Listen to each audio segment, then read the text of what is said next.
Have you ever called a play that immediately blew up in your face with an interception, or called a blitz on defense that turned into a 70-yard touchdown? My brother Danny and I have been calling plays for 10 years now, and we've dialed in a specific blueprint that will help you consistently create explosive plays on offense and generate more tackles on defense. So in this video, I'm going to show you these proven frameworks that are both simple, safe, and guaranteed to transform the way you call plays. So to start, we're going to be using this fancy term called reverse engineering. All it means is we're just trying to learn what the opponent is trying to do to us. So we're trying to figure out what their main goal is and their mission is, and we're going to try to counteract it, whether it be an offense or defensive play caller. So for example, let's say that I'm on defense and I'm going to try to stop the offense's ISO play, where the offense is going to try to ram the ball down my throat with a fullback or an H-back. I need to A, know what the ISO play is, and B, what is the offense trying to do to me? This way, I can force the running back to go not where he's supposed to, but where I want him to go. Coaches will often refer to this as making the offense play left-handed. Sorry for all you lefties out there.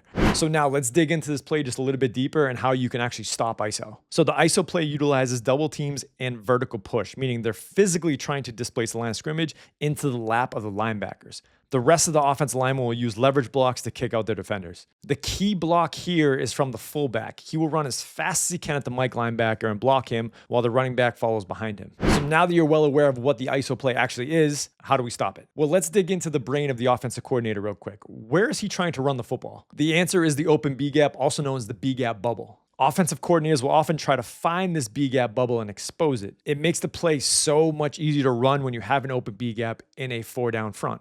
So now that you just reverse engineered the play and you know exactly what the offense coordinator is thinking, now let's stop it. So one thing we can do is actually close the B gaps. And we can do this in two ways. The first way is by actually aligning our players in the B gap. So you can do this by running what's called a tight front. Okay? 4-eye, a 0, and a 4-eye. So now the offense needs to completely redesign their blocking schemes because they're not blocking against a 4-down front, they're blocking against a 3-down front, which will essentially eliminate the B gap bubble. This play will either need to hit outside the tackle or more inside toward the A gap. So just by aligning, you see how we're screwing with the offensive plans and we're reverse engineering what they're trying to do, and we're not allowing them to do it. Second, we can stunt the front to cancel out that B gap. This will often force the ball to bounce to our overhang defender. This is why learning offensive line blocking schemes as a defense coordinator is so important, because you can essentially reverse engineer what they're trying to do to you and then put your players in the right position. Also, don't worry, we have a free resource we're going to give you at the end of this video. It's going to help you with every single play and how to stop it. All right, so at this point in the video, you're probably wondering, okay, Chris, that's all well and good. I'm an offensive coordinator, so what do I do?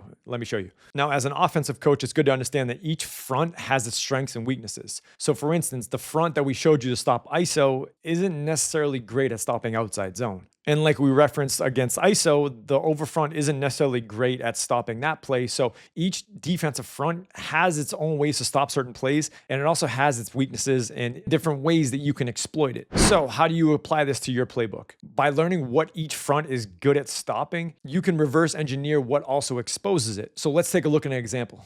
Let's say we're running the play power, and we know that the defense is always coming out with an overfront, meaning they're going to put their 3 technique to our tight end side. The ideal front to run power to would be to an overfront, but you want to run it to the B gap bubble again. And the reason you want to run it to the B gap bubble is because we want to collapse the front side of the play. That way we can make the hole a little bit bigger for the running back to run through. Now, if we run it to the 3 technique side, we have a defensive tackle that's in a 3 technique, and that double team really needs to work hard in order to open the hole up, which again is hard to do. So by understanding exactly where this B gap bubble is, we now know where to run the football based off formation. So this is why coaches in the NFL and college level will use so many motions and shifts, because they're going to get the original alignment from the defense, and then they'll move a player over to the other side and run a play that's most beneficial to them. So by understanding exactly what the defense is going to give you when you run a certain formation, you then can expose it. This is also why offenses will script out their plays. So now they know each formation which they come out in,